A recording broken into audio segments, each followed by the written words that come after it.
mango. Sobrang mura ko lang itong nabili mga peps ko. And ito, sobrang mura lang din na accessories na nabili natin sa TikTok.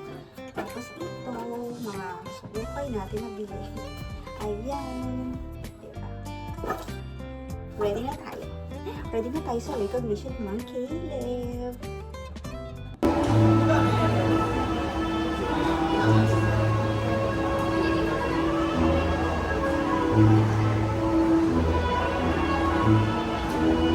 Today marks as one of the most awaited special event, not just only for our dear students, but also to the proud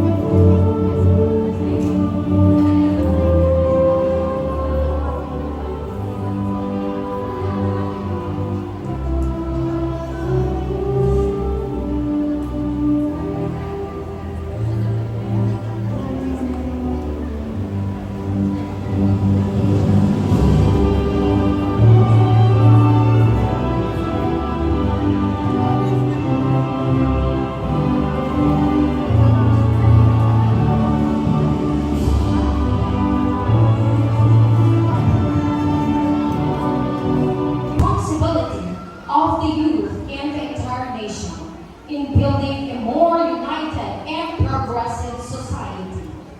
It highlights the importance of collaboration.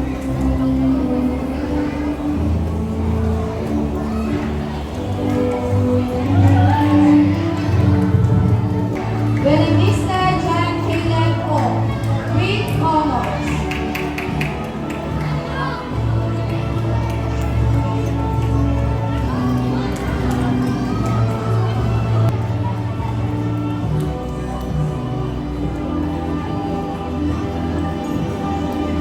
So, kakauwi lang namin mga bebs. Galing kaming recognition ni Caleb. Meron siyang award with honor siya ngayong itong grade 1 niya. So, habang kumakain tayo, chika tayo. Paano nga ba nagkaroon si Caleb ng award ngayong grade 1 siya? So, kwento lang. Nung first quarter niya, nung lumipat na kasi kami dito sa Angono, so lumipat siya ng school. Nung kinder siya, wala siyang nakuhang mga award. Hindi talaga siya outstanding sa school nung kinder siya. Pero hindi naman siya natuto. Natuto naman talaga siya doon. So, ayan, to make the story short, ganito yung nangyari. Nung first quarter niya, pasa may mukha mo, nung first quarter niya, wala siya nakuhang, wala siyang honor, wala something like that. So, ayun na nga, sabi ni teacher sa akin, nag-message siya sa akin, sabi niya ganon, Mami, parang hindi marunong magbasa si Caleb. Sabi ko, teacher, parang hindi marunong magbasa. Kasi nga, alam ko na kahit pa paano, marunong magbasa si Caleb kasi kinder pa lang siya. Natuto na siya magbasa kahit pa paano. 2 syllables, marunong na siya magbasa. Kasi, kahit pa paano naman, natuto naman talaga siya nung kinder niya. Sabi ko, hindi ba siya marunong? Kasi baka kala ko 3 syllables na medyo hirap talaga siya doon. Tapos, nako si teacher, paano hindi nakabasa? Sabi ko, hindi siya marunong magbasa. Yun na, diniretso ko na si teacher. Tapos sabi niya ganun, hindi mami, nung nilagay ko siya sa harapan, nakabasa naman siya. So, parang feeling ko, mami, si Caleb, may diferensya sa mata. So, ayun nga. Ang isip ko, parang may diferensya sa mata si Caleb kasi napapansin ko, pag nag-cellphone siya, ganun na ganun yung cellphone niya, sobrang lapit sa mata niya. Mas pag nanonood kami, lumalapit siya sa TV.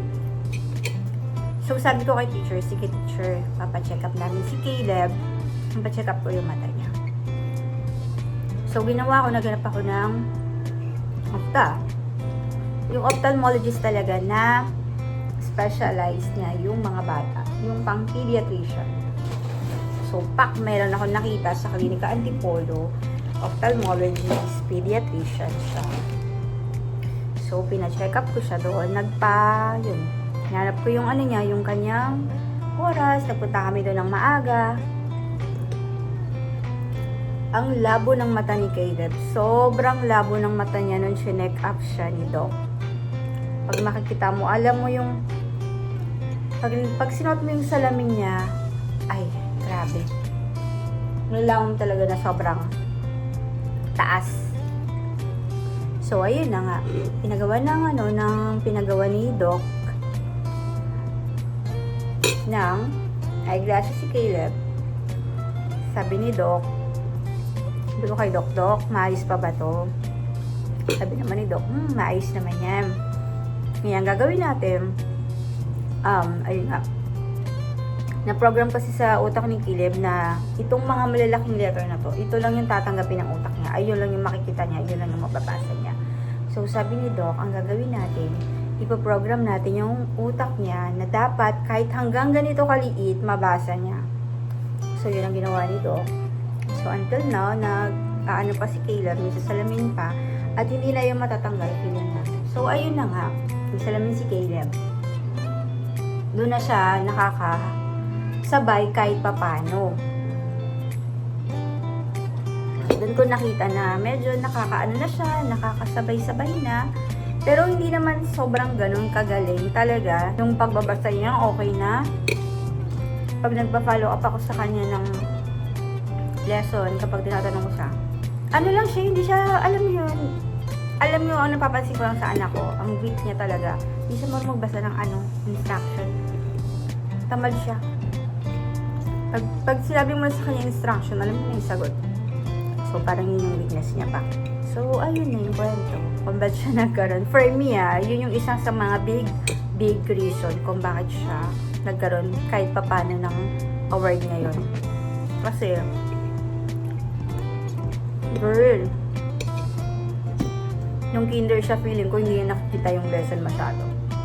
Kasi nga, malabo yung mata niya. So, ang lesson learned ko, alam niyo, pag may nakikita talaga kayo sa mga anak ninyo na parang kakaiba, huwag na kayong mag-antay. Buti nga ito, medyo naagapan ko kahit papano. Kasi kapag hindi ko ito naagapan, mas lalo siyang mahihirapan sa paglaki niya. At least ito, naagapan namin. Pricing nga lang talaga yung bayad sa doktor, pero at least nakikita ko naman yung improvement.